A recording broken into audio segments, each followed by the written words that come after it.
চাওয়া পাওয়া নাই ভাই। এই নেইমার কান্না করে তার সমর্থকরা কি কান্না না করে পারে ভাই? এই হতাশা নিয়ে বাসায় ফিরতে চাচ্ছি না। আমরা নেইমারকে দেখে ব্রাজিল সাপোর্ট করা শিখছি ভাই। নেইমার একটা গোল দিচ্ছে, এটাই চলবে ভাই। আজকে পুরোটাই ভুল ছিল ভাইয়া।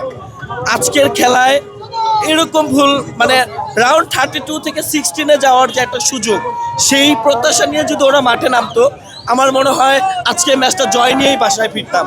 কিন্তু সেই প্রত্যাশাটা আমাদের ভেঙে দিল। তাদের মরক্কোর মতো ভালো খেলা উচিত ছিল, তারা দুর্দান্ত খেলতে পারেনি।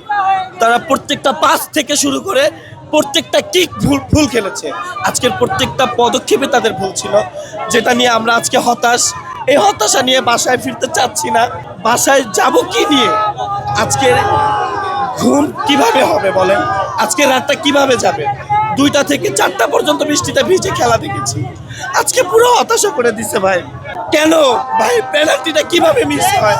রাজধানীতে নিজস্ব জমিতে আমরা গড়ে তুলছি আপনার সুখের আবাস এডিসন রিয়েল এস্টেট। ব্রাজিলের এক বন্ধু আমার মুখ চেপে ধরেছিল, অর্থাৎ আমার বাক স্বাধীনতা হরণ করার চেষ্টা করা হয়েছে। আমি ব্যর্থ কণ্ঠে এর তীব্র প্রতিবাদ জানাই। ব্রাজিল দেখাই সাপোর্ট করি নাই, আমরা নেইমারকে দেখে ব্রাজিল সাপোর্ট করা শিখছি ভাই।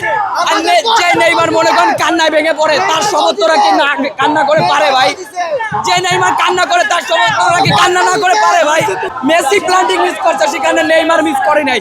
তাই আমাদের আজ যেটা ছিল সেটা হচ্ছে নেইমার গোল দিছে ভাই, এতটুকু অনেক আমরা খুশি, এতটুকু খুশি ভাই। ম্যাচ হারছি তাতে কোনো কষ্ট নাই ভাই, আমাদের নেইমার গোল দিছে এতটুকু খুশি ভাই আমরা। আজকে কিন্তু জেতার সম্ভাবনা খুব বেশি ছিল, কিন্তু আসলে এখানে তো আসলে লাক ফেভার করার একটা বিষয় থাকে। সেক্ষেত্রে আসলে ব্রাজিলের লাক ফেভার করেনি। আমরা চাই আর্জেন্টিনা সামনে আগাক, অন্ততপক্ষে একটা দল যেন থাকুক, তখন আমাদের খেলার যে বিনোদনটা সেটি থাকবে। ভিনি ভালো খেলে, নেইমার ভালো খেলে, ওর তারপর শেষ বিশ্বকাপ ছিল, খারাপ লাগছে আসলে। সব দলেই যারা ভালো খেলোয়াড়, এদের জন্য আসলেই খারাপ লাগে।